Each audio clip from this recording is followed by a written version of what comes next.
itulah yang termaktub dalam Pancasila dalam diri saya. Jadi jadi diri negara kita tuh yang telah hilang itu adalah toleransi ya. Benar. Bagaimana kita menghargai pendapat orang lain, menghargai agama orang lain, kita sama-sama saling membahu untuk saling kerjasama, gotong royong. Ya. Kemudian rasa nasionalisme. Nah itu yang penting. Apa sih nasionalisme? Itu memiliki suatu negara. Kita kalau kita ada apa-apa, kita sesuatu hal dalam artian negara luar menyerang kita siap gitu. Benar. Atau enggak ada sesuatu hal yang mengancam kita siap. Karena merasa memiliki. Memiliki itu. Kalau kita nggak merasa memiliki, itu kita bisa, bakal ya.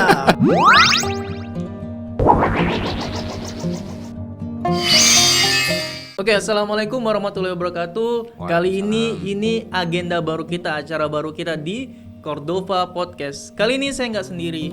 Saya ditemani dengan ustadz terkeren kita di SD ITA Cordova, namanya Ustadz Gofur. Alhamdulillah ya. Selamat kenal semuanya. Beliau ini wali kelas Gaza ya? Lain. Kelas 5 Istanbul. 5 Istanbul. Iya, betul sekali. Assalamualaikum Ustadz. Waalaikumsalam. Alhamdulillah. Gimana kabarnya? Alhamdulillah sehat sekali hari ini. Apa kesibukannya selain mengajar? Selain mengajar, kesibukannya ya banyak sekali mencermati beberapa macam kondisi-kondisi sosial ya, terutama kondisi di sosial media, bagaimana keadaan kita sekarang ini gitu kan. Nah Ustadz, jadi kita tahu bentar lagi 17 Agustus. Iya betul sekali itu. Di tahun-tahun sebelumnya biasanya anak-anak nih kan pada lomba makan kerupuk, lari karung dan sebagainya. Tapi dalam kondisi COVID-19 ini, gimana sih anak-anak bisa merayakan atau celebrate lah untuk 17 Agustus nanti? Oke, jadi memang ya kondisi pandemik ini, jadi ya pemerintah kan memberikan anjuran untuk menjaga ini ya protokol kesehatan ya. Artinya tuh menjaga jarak, tidak boleh berkumpul ya. Dan artian untuk anak-anak memberikan suatu ini ya celebrate untuk 17-an itu ada bermacam-macam ya. Dalam artian ya ada juga yang menggunakan lomba dengan media sosial ya. Dalam artian sama-sama saling bersaing tapi lewat media sosial ya. Dalam artian tetap mereka melaksanakan kegiatan ya 17-an dalam artian merayakan ya. Ini dengan cara yang macam-macam, dengan menggunakan ada yang aplikasi, dalam artian mereka sama-sama untuk inilah saling memeriahkan itu kan 17-an itu. Ya di Cordova juga ada. Iya betul sekali. Pastikan kalian daftar. Iya. Hadiahnya menarik. Wis pokoknya jangan sampai ketinggalan lah ya. Oke.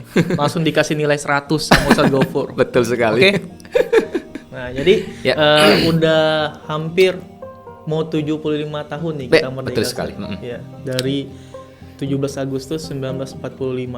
Luar biasa udah 75. Menurut Ustadz nih, apakah kita sudah benar-benar merdeka saat ini? Oke. Dari saya pribadi ya, kalau untuk terkait dengan kemerdekaan, sebenarnya untuk Indonesia sendiri sudah merdeka, tetapi ada beberapa macam yang perlu kita tinjau ya sudutnya ya. Dalam artian kita masih ada terbelenggu ya. Apa sih belenggunya itu? Kan kebebasan dan kemerdekaan itu kan kita terbebas dari belenggu ya. Tapi ternyata masih ada belenggu yang memberi kita. Dalam artian apa sih belenggunya itu? Dalam artian dari segi kita di ekonomi ternyata masih belum memuaskan. Dalam artian kita masih banyak penduduk yang masih di bawah garis kemiskinan. Kemudian dari segi ekonomi juga banyak sekali dalam artian masyarakat yang masih memerlukan pekerjaan. Kemudian dari segi pendidikan ya, ini yang paling utama pendidikan ya. Pendidikan. Kita mengingat tema kita ini kan Indonesia Maju ya. Saya sangat senang kali tema yang tahun ini yaitu Indonesia Maju. Dalam artian apa sih yang perlu kita ini ya? Yaitu kita termaktum dalam Undang-Undang Dasar 45. Di mana situ bukan mencerdaskan kehidupan bangsa. Saya sangat sekali terinspirasi mengapa kita tidak mengamati lagi ya, mencermati UUD 45 tentang mencerdaskan kehidupan bangsa. Itu kalau kita cermati lagi, insya Allah ya bangsa ini akan maju ya. Berarti peran guru di sini penting banget. Sekali, penting sekali. Memerdekakan betul sekali, Indonesia. Betul sekali. Jadi, betul. Gini, jadi kan selama pandemi ini kita tahu siswa belajar di rumah. Jadi kemarin sempat dapat video gitu. Iya betul. Anak SMA kalau nggak salah. SMA itu anak SMA ngomong di pendidikan, dia menteri pendidikan, dia ngomong kita selama di sekolah, selama di rumah itu ya bisa dibilang kita belajar di rumah kita bisa nanya sama Google. Google itu cerdas. Dia bilang kayak gitu. Betul. Dia ada bedanya kan? itu. Bedanya kita di sekolah itu kita apa yang diajarkan? Akhlak yang kita diajarkan. Betul sekali. Gimana menurut pendapat Ustadz tentang siswa yang luar biasa itu? Nggak tahu namanya siapa. Oke. Jadi memang ya sangat brilian ya siswanya itu. Dia mengutarakan bahwa memang kalau kondisi seperti ini kita ya bukan hanya di lingkungan kota saja yang bisa mengakses, tapi lingkungan yang perkemcil itu yang susah betul untuk mengakses internet. Dalam artian kita pelaksanaan belajar di rumah tuh oke lah, kita bisa positifnya ya. Dalam artian kita tetap menjaga kondisi kesehatan, punya protokol kesehatan, tapi sisi lain banyak orang tua yang masih perlu ini ya, dalam artian susah dalam akses internet gitu kan. Apalagi di pelosok, kita dalam arti memberikan yang namanya pembelajaran itu sangat susah ya. Kalau kita yang di perkotaan mungkin dalam arti kita memenuhi kuota masih bisa ya internet. Kalau di pelosok kita perlu yang namanya jalan kemana atau ada nggak towernya itu. Kalau nggak ada towernya otomatis ya guru-gurunya harus home visit. Mau nggak mau harus home visit gitu kan. Nah makanya inilah siswa ini sangat saya acungi jempol lah. Dia memberikan beberapa macam ini ya pandangan bahwa kalau di kota tidak ada masalah, no problem ya. Tapi kalau sudah di pedesaan, kita yang perlu pikirkan lagi bagaimana suksesnya itu kan. Itu misalnya. Karena COVID ini juga yang membelenggu kemerdekaan anak-anak. Benar ya? Kalau saya katakan adalah ya seperti itu. Betul. Jadi kita tahu selama pandemi ini anak-anak terbelenggu di rumah. Ya. Yes. Yang biasanya mereka beraktivitas di luar. Betul. Biasanya 17-an tahun lalu mereka di luar. Iya betul. Kali ini mereka 17-an di rumah, belajar dari rumah. Itu efeknya itu luar biasa perih. Bagi kita guru juga ini perih banget. Kita nggak bisa tatap muka dengan anak-anak, kita nggak bisa ngajarin anak-anak langsung. Kasian juga kan orang tua di rumah yang seharusnya tugasnya sebagai orang tua jadi berperan juga jadi sebagai guru. Tapi respect banget buat orang tua yang ada di rumah yang udah keren banget lah, mau ngajarin anaknya, mau ngebimbing anaknya, sedangkan kita tahu mereka itu dalam kondisi bekerja. Betul. Kira-kira nih Ustadz, dalam pandangan sebagai seorang guru, arti kemerdekaan itu seperti apa sih? Arti kemerdekaan untuk seorang guru itu menurut pandangan saya pribadi, mungkin secara umum juga ya. Kemerdekaan itu kita mengarah ke rasa syukur ya. Iya, rasa syukur kita kepada Allah Subhanahu Wa Taala ya, sehingga kita bisa memberikan pembelajaran ke anak-anak ya. Kemudian juga kita bisa anak-anak sekolah dengan baik, bisa dengan lancar, tidak ada hambatan segala macam. Itu momen yang perlu kita ingat ya, yaitu kemerdekaan rasa syukur kita kepada Allah Subhanahu Wa Taala. Karena kita bukan lagi dalam masa penjajahan kan. Dalam artian dulu kita mau sekolah tidak bisa, sekolah mungkin hanya untuk orang-orang yang punya uang atau enggak golongan-golongan bangsawan itu kan. Kalau orang yang bawah mungkin tidak bisa sekolah kan. Kalau sekarang ini kita mungkin bisa saja alhamdulillah mau sekolah dimanapun tidak ada masalah. Yang penting kita tetap bisa sekolah ke manapun yang kita berada. Yang kedua momennya adalah yang perlu kita ketahui, kemerdekaan itu adalah kembali ke sejarah. Benar. Kalau Bung Karno mengatakan jas merah ya, jangan sekali-kali melupakan sejarah. Jadi kalau kita kemerdekaan itu kembali ke sejarah ya. Dalam arti sejarah ini mengapa sih pentingnya kita mengingat kemerdekaan? Nah, bagi seorang guru ataupun semua ya job masing-masing, sejarah itu sangat penting kita ingat. Jadi pergerakan kemerdekaan itu juga ada termaktub di UUD 45. Pergerakan kemerdekaan kan telah sampai pada saat berbahagia, itu proklamasi kan. Nah, ini sejarah sebelumnya kita menuju ke proklamasi itu pun ada dari tahun 1908. Di mana Budi Utomo itu dibentuk. Nah, semangat juang para pemuda itu adalah untuk kedaulatan negara kita nih seperti apa gitu kan. Nah, setelah itu Kongres Pemuda tahun 1928 yaitu Sumpah Pemuda. Nah, di situ juga sudah semangat untuk menjadikan negara ini untuk merdeka. Nah, disitulah bagaimana para pemuda waktu itu memberikan harapan bahwa kita harus merdeka, menjadi negara yang berdaulat.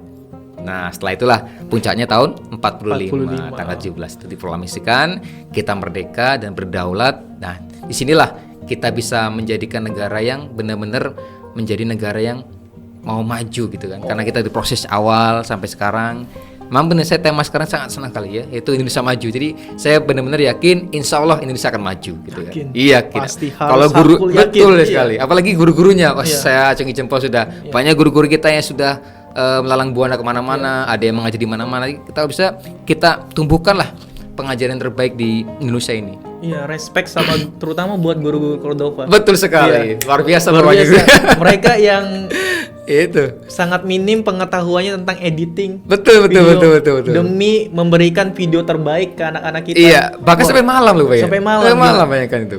Kayaknya 24 jam. 24 jam. Jadi saya itu ya satu video 10 menit itu hampir dari rekaman sampai ini itu mungkin sekitar 8 sampai 10 jam. Itu saya yang udah paham editing. Betul. Bayangkan dengan guru-guru yang belum paham sama sekali. Nah, itu kadang sampai setengah hari loh tuh. Nah, itu satu video tuh bayangkan.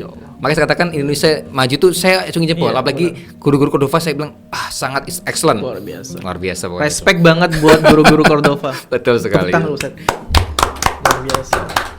Luar biasa. Jadi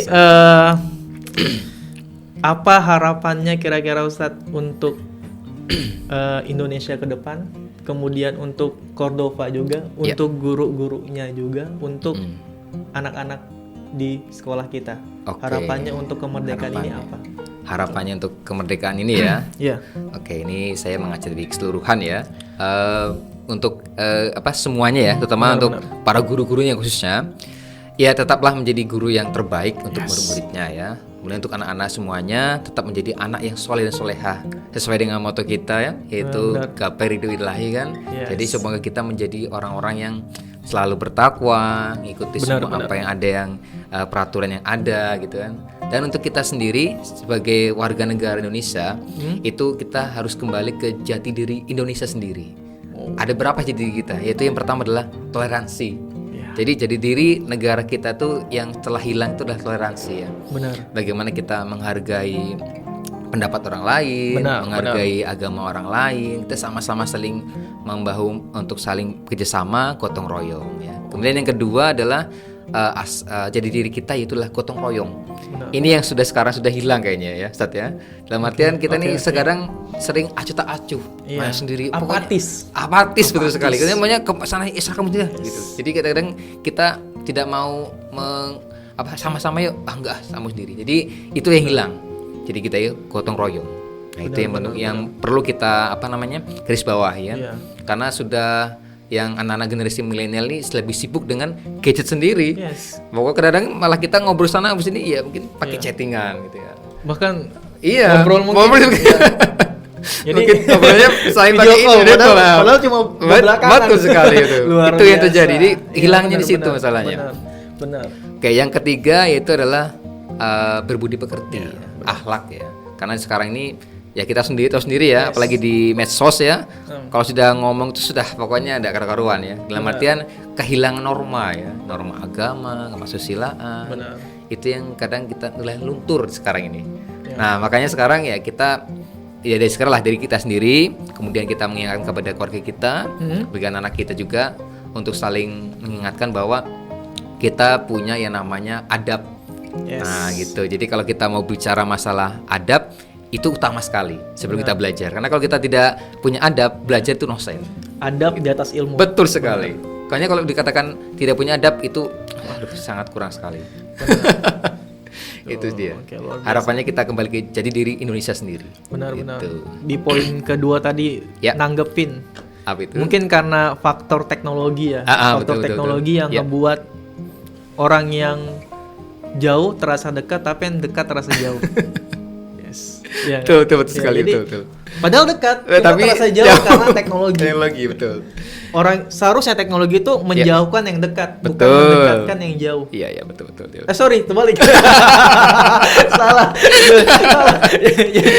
Harusnya mendekatkan yang jauh, bukan menjauhkan yang dekat. Oke. Ini kalau podcast biasanya nggak dipotong nih. Jadi pure apa adanya. Karena ini apa adanya yang kita ngomong, apa adanya. Jadi seperti itu. Betul sekali. Dan terakhir. Ya. Dua lagi. Oh, udah apa-apa, silakan Ustaz, aman aja. Apa arti Pancasila dalam kehidupan Ustadz Gofur? Pancasila ya. Oke, jadi sebagai warga negara ya, saya sendiri bagi warga negara, ya melaksanakan apa yang ibadah sesuai dengan agama kita masing-masing. Kalau menurut saya melaksanakan sesuai dengan perintah Allah Subhanahu wa taala, menjalankan apa yang Allah perintahkan itu sebagai warga negara yang berpancasila. Kemudian ikut serta dalam kegiatan sosial, artian gotong royong, segala macam gitu.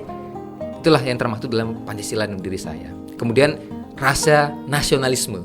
Nah itu yang penting. Apa sih nasionalisme? Itu memiliki suatu negara. Kalau kita ada apa-apa, kita sesuatu hal dalam artian negara luar menyerang kita siap gitu. Benar. Atau enggak ada sesuatu hal yang mengancam kita siap. Kita memiliki. Atau enggak disuruh masang bendera, kita siap pasang bendera. Kan gitu. Karena merasa memiliki. Memiliki itu. Kalau kita enggak merasa memiliki, kita bakal berarti munculkan tanamkan dalam diri kita. Kita harus memiliki rasa nasionalisme. Ya. Betul sekali. Oke, benar sekali, sepakat. Oke, dan terakhir. Ya, silakan. Ada sedikit closing statement, Ustaz. Oh, closing statement. Yes. Oke.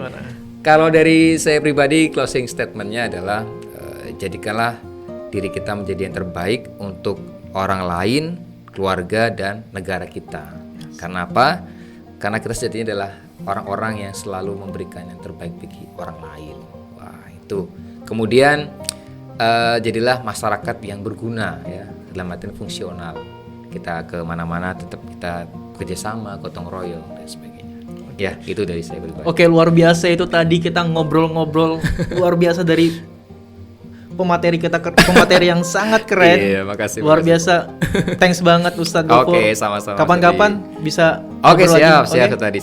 Oke, mungkin siap. cukup sampai di sini Cordoba Podcast kita. Sekali lagi terima kasih buat Ustadz Gofur. Oke, sama-sama. Terima kasih juga buat penonton yang luar biasa di belakang. Oke, see you next di video podcast baru kita. Oke, sampai jumpa.